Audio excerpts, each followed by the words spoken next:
Ruth Ann's space sheds a previous incarnation as a fast food fry joint to emerge as a low-key, eco-friendly, even cool spot. A slow food establishment in a fast food shell.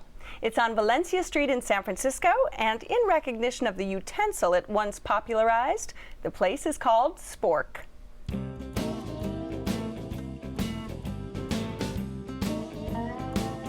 My name's Bruce Finn. I'm the chef owner of Spork Restaurant, and we serve eclectic American food.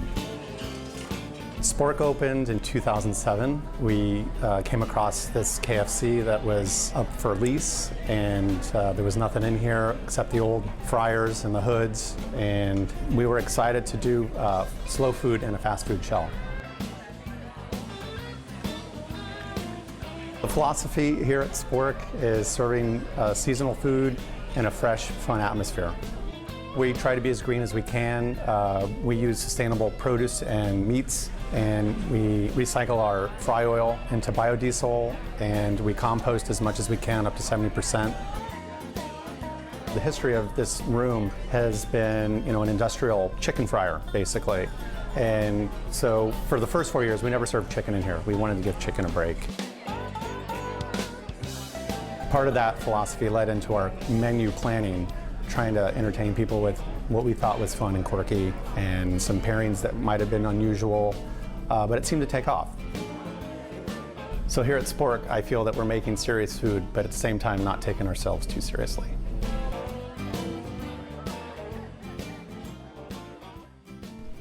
Okay, Ruth Ann, I've eaten with a Spork before, and it's not easy. It's not easy.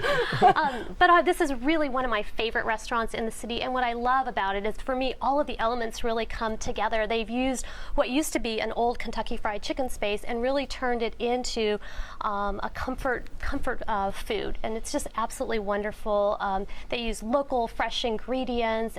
They really take care to bring in local neighborhoods into their coffees that they use, their ice creams for dessert. So it's just a really wonderful space with great really food. Gourmet, upscale comfort It's food. a little bit, yeah, and they take a yeah. little spin on what might be traditional comfort food.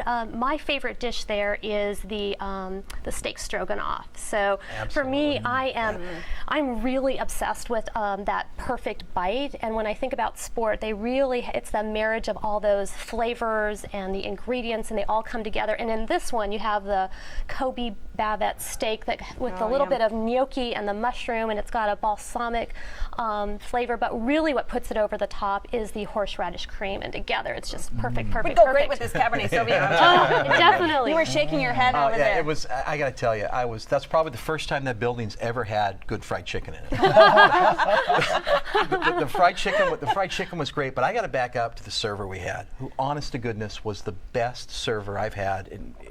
I think I said I've been eating in restaurants in the Bay Area for 30, 40, 50. I know, exactly. I enjoyed it. Erin was delightful. And she got slammed. We went on a Sunday night. I think they lit the free food light out in front, and a server called in sick. She got slammed with 9 tables all at once and took care of us unbelievably well. The wine service was great. Loved the wine list. Had the donkey and the goat. Had to try it twice to see if I liked the donkey or goat. They do a lot of local wines too. Delicious. Nice. But it was, other than getting past my 16-year-old niece, the fact that milkshake wasn't misspelled on the menu. It is a MILF shake.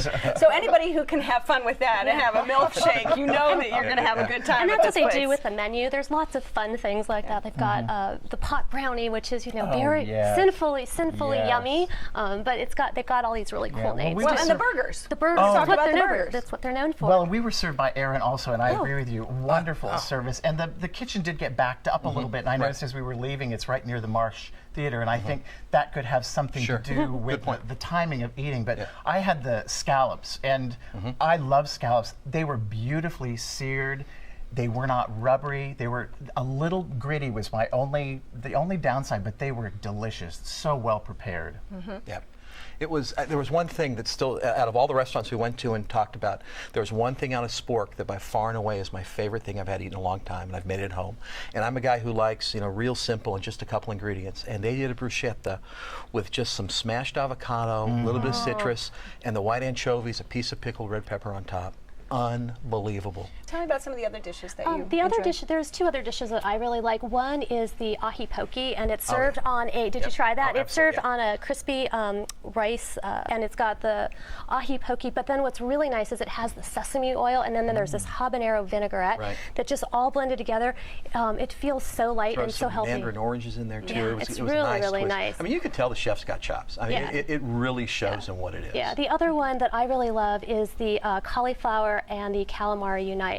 And really, he roasts the cauliflower and then flash fries it, and then he grills the calamari and he blends them together with mint and then the lemon aioli, and it is to die for. It's really, really wonderful. Well, we also had the goat cheese appetizer. It's in a panko crust, lightly fried, just gooey, melt in your mouth. Wonderful, great appetizer, and it has a little arugula salad, which gives it a little bit of bite to contrast with that. It was excellent. Really enjoyed that. Now desserts. All right, is Elvis in the house? Oh, he definitely is. Elvis in the house, yes. Wonderful. You know, to think of a dessert as being salty and sweet was just remarkable. And we originally, where there were three of us, we originally ordered 3 desserts, and Aaron rightfully suggested, you know, you might be able to go with 2 if you're going to be sharing them. The Elvis Has Left the Building was just out of this world wonderful. And the sauces underneath, you're eating the dessert and then you get to those homemade sauces down at the bottom, the caramel sauce. What I love is the warm peanuts on top, because they just make that salty sweet crunch, and it just all kind of comes together. And the bonus that we really didn't talk about is that they have good hearts for their local neighborhood and the environment.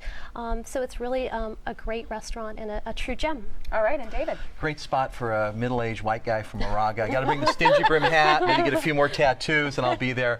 Loved everything about it. Would definitely make a run to go back there. It was a kick. And Scott. Well, they've shed their KFC background and transformed this into a wonderful, upscale, hip, energetic restaurant that I would definitely go back to when I was in the area. Okay, if you would like to try Spork, it's on Valencia at Hill in San Francisco. The telephone number is 415-643-5000. It's open every day for dinner with brunch on Sundays. Reservations are recommended, and the average dinner tab per person without drinks is around $30.